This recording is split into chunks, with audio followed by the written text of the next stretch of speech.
Having trouble with VLC not playing any sound in your videos? No sweat, I got you covered. In this quick video, I'll walk you through fixing that on your computer. So let's jump right into the solutions without dragging it out. Solution 1. Set proper audio output API and device in VLC. To do this, open up VLC on your computer, then click on Tools from the top bar. After that, click on Preferences from the drop-down menu. Next, switch to the Audio tab. From here, click on this box next to Output and select Automatic from the drop-down menu. Then click on the box next to Device and select the audio device you want to hear audio from. Lastly, click on Save. Now check if that did the trick for you.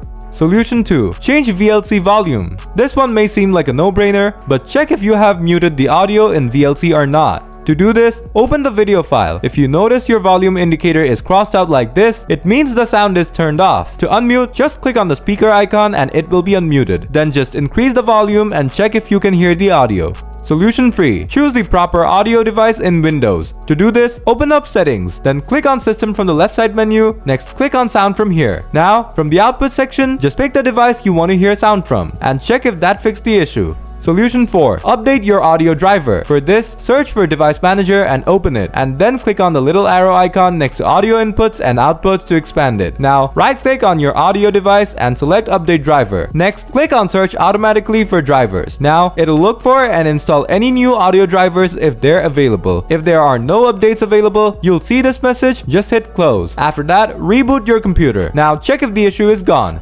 Solution 5. Uninstall corrupted audio driver. To do this, open up Device Manager again, then click on the little arrow icon next to Audio Inputs and Outputs to expand it. Now right-click on the audio device and select Uninstall Device. Then click the Uninstall button and the device will be uninstalled. Now reboot your computer. After your computer starts up, Windows will automatically download and install a new audio driver for your device. After that, the issue should be fixed. So that's how you fix the no audio issue in VLC Media Player. If the video helped you sort out the issue, smash that like button. Got any questions? Drop them in the comments below and I'll reply as soon as I can. As always, thanks for watching and I'll see you in the next one.